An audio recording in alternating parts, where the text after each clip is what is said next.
Hi, my name is Elizabeth Leonard. I'm a business strategist. I help business owners position their brand appropriately in the market so that they can get a competitive advantage while also amplifying their impact by improving their messaging for visibility.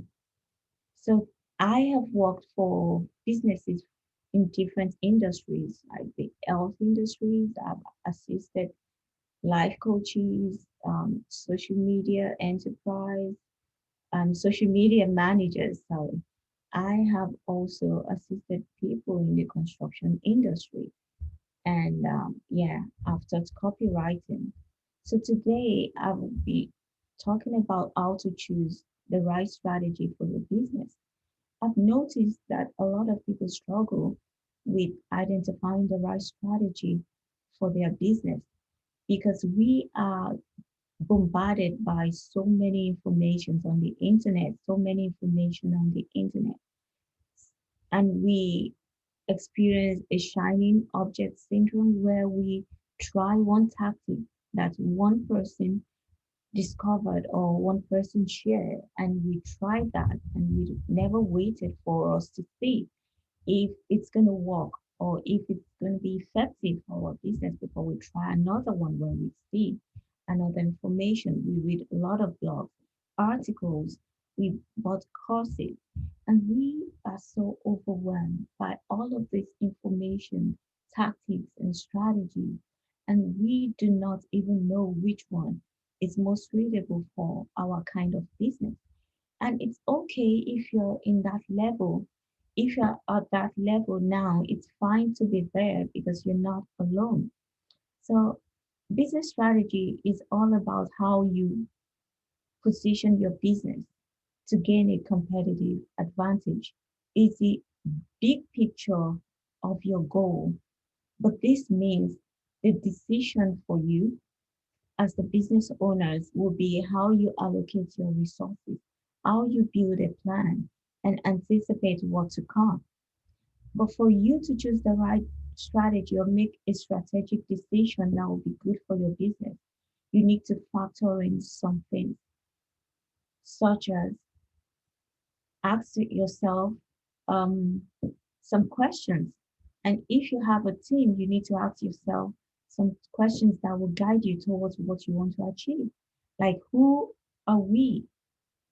What do you stand for? And how do you stand out? Where do you want to go in the future? These are things to consider. And once you're able to have an overall picture of your business objectives, then you can narrow down your questions to focus on more immediate goals. And these goals will be what will help you get there. And remember what I said before, that the overall, the big picture, the big goal is your strategy. So you make sure to stay realistic. You need to keep your plan of action within the resources you have available. You need to consider your user base. For instance, how many people is available to buy your product or your service on the internet or wherever they are. You need to consider your specific market needs. What are the needs of your target audience, the people that will likely buy from you, the people that will likely need your kind of service or product. So after you've established your questions, you need to factor in more important business strategy consideration. Now, this is where I'm going to show you how to make informed decisions, how to choose the right strategy for your kind of business. Number one thing to consider is what you offer. Depending on what product or service your business offers, chances are that some business strategies work better than others. For example, if your business sells a niche product, you may just have few competitors, and that's the advantage of niching down. You have only few people to compete with you in that niche, only those who are also targeting the niche or indirectly targeting the niche too. So, but with few competitors, you have a few paths for acquiring another company. So You don't need to, in this situation, you don't need to choose a business acquisition strategy because it's going to be challenging. Another thing you also need to consider is your offering's complexity. So let's say you sell a straightforward item like silverware. Your customers are probably just looking for durable utensils that will last for years or probably cut through a stick. So because of this, a business differentiation strategy that will turn the purchasing into buyer's journey is what you would need rather than the one and done purchase, which might backfire as the customer because the customer might just need something that is simple. The third thing that you need to consider is your annual sales. If your annual sales revenue is relatively low, then you can automate your sales as a which may seem like a competitive strategy in order to free your time for production or creating your service. So, but however, lower sales should signal or point towards difference, a kind of differentiation strategy that will allow you to put more effort into developing your brand story and establishing what will make it unique. Only high revenue businesses, I want you to take note of this, should automate their sales and diverge from branding and storytelling. Only high revenue businesses should automate their sales while at the same time diverging from their branding and storytelling. This is because they would have to have their own brands. They would have created an awareness of their own brands and storytelling. So when they already have a huge audience for that, then that's okay for them. The fourth thing which I'll need you to consider is awareness of the problem you solve. So if you run a digital marketing agency, your prospect and client need to know the problem you solve. So they would know, maybe they already know the kind of problem you solve, such as reaching new clients. A lot of people that's the problem that they need solution for to get new customers, to get new clients. So your strategic plan should focus on not only educating them about your service, but more on cost leadership and pricing strategies. By doing this, your company or your business will stand out from its many competitors, given its lower price tags. I mean, your price tag. So, what I mean by cost leadership is when you establish a competitive advantage by having a lower cost of operation in your industry. For instance, Walmart, Southwest Airlines, McDonald's. So those are examples of those who leverage cost leadership to establish a competitive edge. The next point I would like you to consider, the next factor is your ideal customer. If your product is an advanced software, for example, you won't gain a competitive advantage with a business plan that prioritizes sales to tech newbies. So what I'd rather you do is you pursue product differentiation approach in a space where tech savvy folks spend their time because you have an advanced software platform. Those are the people that will understand. It's not going to take you so much effort to explain the benefits of your platform. So this could mean ads, creating ads on tech websites or content marketing that targets advanced tech keywords or creating a brand that appeals to tech savvy minds.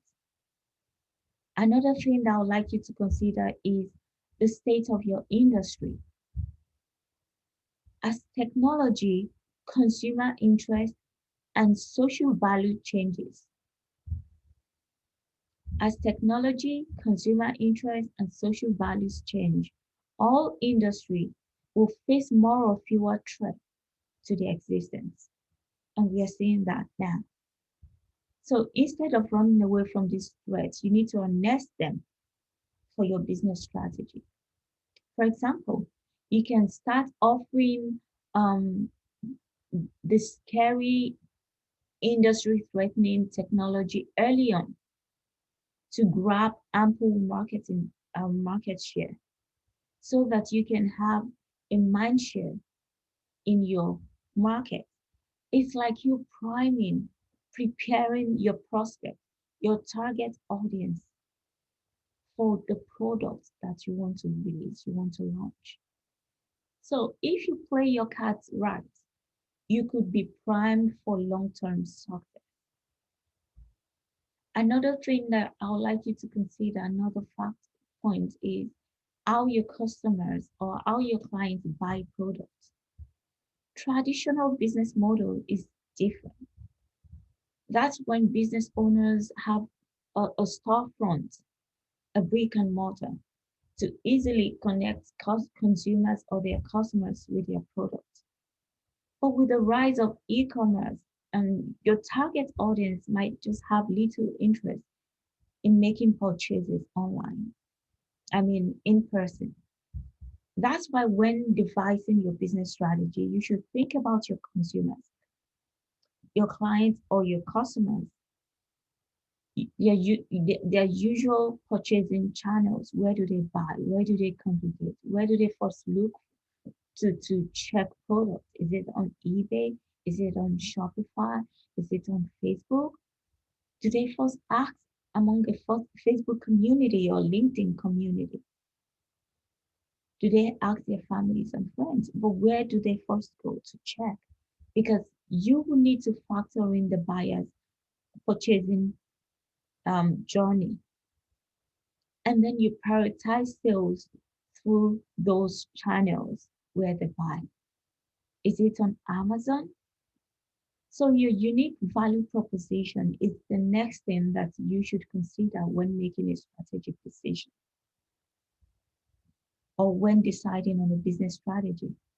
So even if your products are simple, something separates them from the pack.